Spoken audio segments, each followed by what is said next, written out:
Episode का starting में सीधो मसामुने के पास आती है और उसके बाद वो कहती है, मैं जानती हूँ कल फूजी के पास गई थी और उसके बाद तुम्हारे बीच में कुछ बातें हुआ था और उसके बाद ये हो सकता है फूजी गायब हो चुकी है। तो वो बात क्या था? और उसके बाद मसामुने बहुत ज्यादा शॉक्ड होता है, जहाँ पर वो देखता है सब लोग इस बात के बारे में जानना चाहते थे। उसके गाड़ी मसामुने कहता है तो सच्ची बात बताना होगा। और उसके बाद वो कहता है ने मुझे कहा था मैं उसके साथ आ जाऊं, यानी उसने मुझे ऑफर दिया था हम लोग एक रिलेशनशिप में आ जाएंगे, लेकिन मैंने इसको रिजेक्ट किया क्योंकि मैं चाहता हूँ अदकाकी को और मैं उसके साथ ही आना चाहता हूँ। और उसकी गाड़ी मैंने ऐसा उसको कहा था। तो सुनकर सब लोग बहुत ज्यादा शॉक्ड होता है। मसामुने देखते हैं अदकाकी को और वो भी इसे सुनकर बहुत ज्यादा शॉक थी। इसके बाद अदकाकी कहती है वैसे ये बातें करने का अभी टाइम नहीं है, हमें उसको ढूंढना होगा।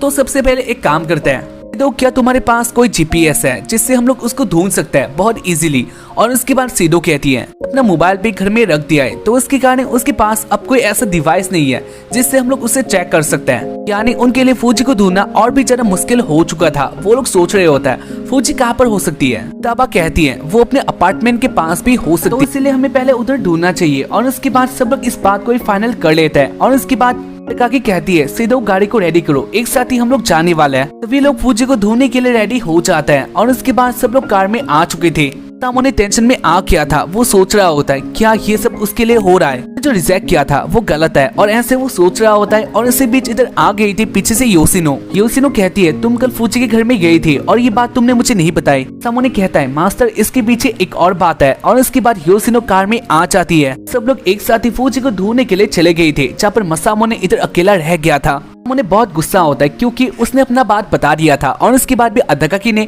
इसके ऊपर कोई रिएक्ट नहीं किया था। इसके बाद मसामुने अपने आप से कहता है ये बात अभी डिस्कस करने का टाइम नहीं है, मुझे पहले फूजी को ढूंढना होगा। और उसके बाद हमें दिखाया जाता है काकी सिदो और बाकी सब मॉल पे आते हैं, आसपास के जगह में आते हैं, लेकिन इधर फूजी नहीं होती। टेंशन बढ़ रहा था। वो लोग सोच रहे होते हैं फूजी कहाँ पर जा सकती है। और उसके बाद सीन आता है मसामुने के ऊपर। शाम का टाइम हो चुका था। मसामुने एक जगह में चलकर आ रहा होता है और उसके बाद वो कहता है तो वो इस जगह के अलावा और कहीं नहीं हो सकती, यानी वो इधर ही होगी। मसामुने आ गया था स्कूल के पास और उसके बाद ही वो आगे देखता है जहाँ पर अदकाकी इधर आ चुकी थी। काकी को इस समय इधर देखकर मसामुने बहुत ज्यादा शॉक्ड होता है। और उसके बाद वो कहता है क्या ये एक मिराज है? आंखों को छूकर फाइनल कर लेता है ये मिराज नहीं है। खैर इसके बाद वो दोनों बातें करते हैं। काकी कहती है तुम अजीब से ये सब क्यों कर रहे हो? और उसके बाद मसामुने कहता है क्योंकि मुझे बिलीव नहीं हो रहा। उसके बाद अदकाकी फिर से कहती है मुझे लगता है फूजी इधर ही होगी। मसामुने को भी यही लगता था, तो इसके कारण वो अपने मन में कहता है क्रूएल प्रिंसेस अलग हो सकती है, लेकिन जैसा वो सोचती है ये मेरी तरह है। इसके बाद मसामुने कहता है वैसे तुम तो फूजी को डिसलाइक करती हो, तो इसके बाद तुम उसे इतना क्यों ढूंढ रही हो? पीछे बात क्या है, क्या तुम उसे लाइक करने लग गई हो? और उसके बाद अदकाकी कहती है ऐसा कोई बात नहीं है, फूजी को लाइक अभी भी नहीं करती हो और कभी नहीं करने वाली, लेकिन इसके बाद भी जो तुमने उसके साथ किया, यानी जो रिजेक्ट उसको मिला, उसके कारण मैं बहुत दुखी हूँ। जानती हूँ रिजेक्शन का दुख कितना होता है, और उसके कारण मैं उसके पास आना चाहती हूँ और उससे बातें करना चाहती हूँ। अदकाकी की बातों को सुनकर मसामुने को अपने बारे में याद आ जाता है, जहाँ पर उसके चाइल्डहुड में उसके साथ ऐसा ही हुआ था। उसको अदकाकी ने रिजेक्ट किया था और उसके कारण उसको अपनी यादें वापस याद आ जाता है। खैर इसके बाद वो दोनों बातें करते हैं। मसामुने कहता है क्या तुम्हें पिग फूड वाला बात याद है? और उसके बाद कि इसको सुनकर बहुत ज्यादा शॉक्ड हो चुकी थी। वो कहती है पिग फूड। उसके बाद वो कुछ कहने वाली होती है और इसी बीच वो लोग देखते हैं उनके पास बहुत सारे पेपर उड़ के आ रही थी। मसामुने इसको ओपन करके देखता है जहाँ पर ये एक मांगा का पेज था। वो देखकर मसामुने जान गया था फूजी क्या कर रही है, यानी फूजी ने रोज आई स्टेरॉइड पढ़ लिया था और जो उस मांगा में था वही फूजी अब इस टाइम में कर रही है। मसामुने जान गया था इसके बाद फूजी एक बिग स्टेप लेने वाली है और इसके कारण वो सीरियस होकर स्कूल की तरफ दौड़ रहा होता है। पीछे अदकाकी आ रही होती है। खैर इसके बाद मसामुने डायरेक्टली आ जाता है उसके रूप में, स्कूल के रूप में। और उसके बाद वो देखता है इधर ही फूजी होती है, जहाँ पर वो उसी मांगा को फाड़ कर ऐसे पेपर प्लेन बना रही थी। उसको देखकर ऐसा लगता है वो बहुत अपसेट थी। उन्हें कहता है तुम स्टॉप हो जाओ। और उसके बाद फूजी मसामुने को देख लेती है, इधर आए और मुझे बहुत अच्छा लगा। और उसके बाद मसामुने धीरे धीरे आगे जा रहा था। उसके बाद मसामुने कहता है प्लीज तुम ऐसा मत। फूजी अपने बातों में होती है और उसके बाद मसामुने और फूजी मांगा के बारे में बातें करते हैं। मसामुने देखता है फूजी बेहोश हो चुकी थी क्योंकि वो बहुत वीक होती है। और इसे देखकर वो कहता है अदकाकी डॉक्टर के लिए फोन करो। उसके बाद फूजी को ले आया जाता है हॉस्पिटल में। फूजी के साथ सारे दोस्त इधर आ चुके थे, जहाँ पर वो लोग बातें कर रहे होता है इसके बाद फूजी का क्या होने वाला है। सिनो कहती है देखने से तो ऐसा लग रहा है वो अब नहीं रहने वाली, यानी ये उसका लास्ट टाइम है। तो सुनकर उसके दोस्त बहुत गुस्सा होता है। खैर इसके बाद सिदो बाहर आती है और उसके बाद वो अदकाकी के पास आकर कहती है, अदकाकी एक बात था, तुम्हारे साथ कुछ बातें करना चाहती है और इसलिए तुम अंदर जा सकती हो, लेकिन इतना बात मत करना क्योंकि वो बहुत वीक है। काकी कहती है ठीक है। और उसके बाद हमें दिखा चले मसामुने को, जहाँ पर वो बहुत ज्यादा अपसेट था। मसामुने सोच रहा था क्या ये सब उसके लिए हो रहा है, रिजेक्ट किया था अपने रिवेंज के लिए और अपने कारण के लिए, और इसके कारण शायद से ऐसा हो रहा है। सामुने सारा गलती अपने ऊपर ले रहा था। और उसके बाद ही उसके पास आ जाती अदकाकी, कहती है फौजी तुम्हारे साथ बातें करना चाहती है। इसे सुनकर मसामुने बहुत ज्यादा शॉक्ड होता है। मसामुने सोचता है ना जाने उन लोगों ने क्या बातें किया होगा।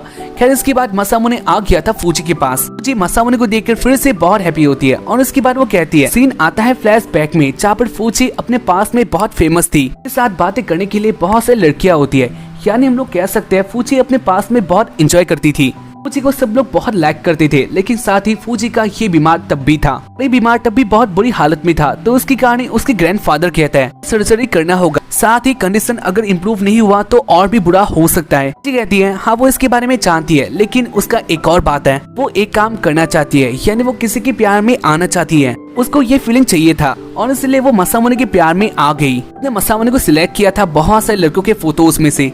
उन्हें इसको सुनकर बहुत गुस्सा होता है और उसके बाद वो कहता है क्या तुमने मुझे रैंडमली ऐसे सिलेक्ट कर दिया। और उसके बाद फूजी कहती है हाँ बात ऐसा ही है, ये एक लॉटरी टाइप का था। उन्हें बात को सुनकर गुस्सा भी होता है, साथ ही उसको रिलीफ भी होता है क्योंकि जो पहले फूजी ने कहा था वो सारा बात गलत था। इसके बाद फूजी कहती है लेकिन जैसा हम लोग कर रहे हैं वो अच्छा नहीं है, यानी आखिर में जाके ये सब खत्म होने वाला है, आगे बस स्मॉग है और सब खाली है। इससे मैंने एक्सपीरियंस कर लिया लब किसको कहते हैं और मैं दम भी हो चुकी हूँ।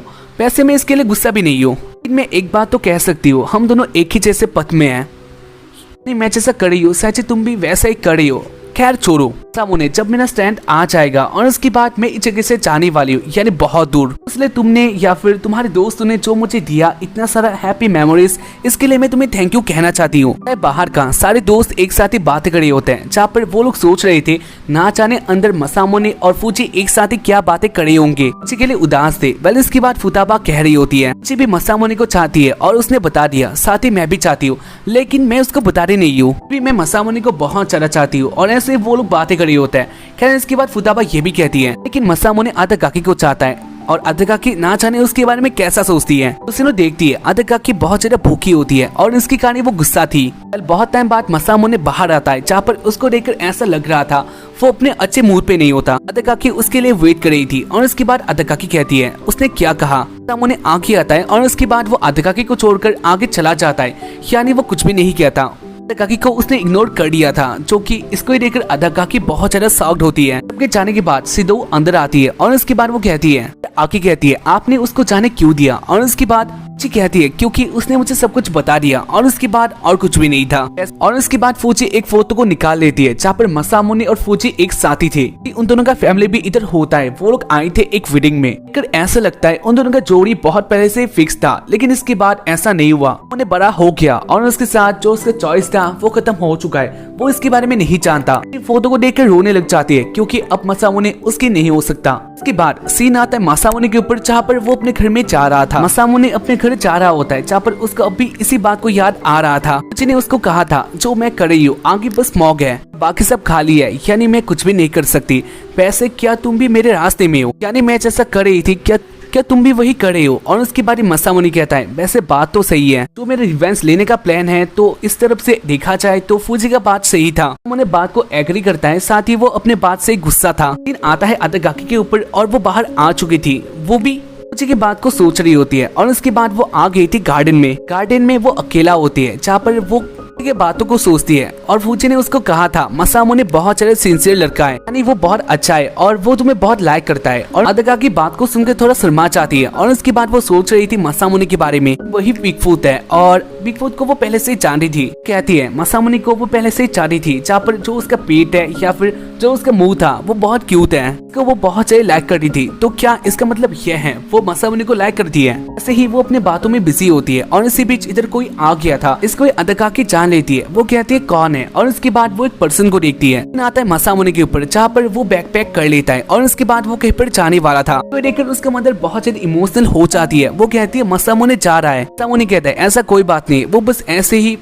बॉडी अच्छा करने के लिए बाहर जा रहा है, ताकि वो अपना बॉडी बहुत अच्छा कर ले और उसके बाद कि उसके प्यार में आ जाए और वो अपने रिवेंज ले सकता है, यही सबसे अच्छा होगा, यानी उसके लिए यही वे सबसे अच्छा था। लेकिन आता है अदाकाकी के ऊपर, और इधर एक बंदा आ चुका था जो कि उनके स्कूल का ही था और इसको हम लोग जानते हैं। एपिसोड 1 में ये आया था जहाँ पर इसका तोंद होता है, साथ ही इसका मुंह गोल होता है, यानी एक तरफ से कहा जाए तो मसामुने का जो चौथा और ही था वो इधर बड़ा हो गया है, और इसको देखकर अदाकाकी बहुत इम्प्रेस होती है। अदाकाकी सोच रही थी क्या यही मसामुने है, और उसके बाद वो ऐसे आगे आ रहा था, वो चांस में डांस करने के लिए आया था, और उसके साथ ही एपिसोड का एंड इधर हो जाता है। उम्मीद करता हूँ कि तुम लोगों को एपिसोड पसंद आया होगा। आगे के एपिसोड बहुत इंटरेस्टिंग होने वाले हैं, जो कि तुम लोग जान गए हो, तो एपिसोड को लाइक कर देना। साथ ही इसके बाद वाले एपिसोड में मिलता है, तो तब तक के लिए या sayonara, be stay safe and stay healthy.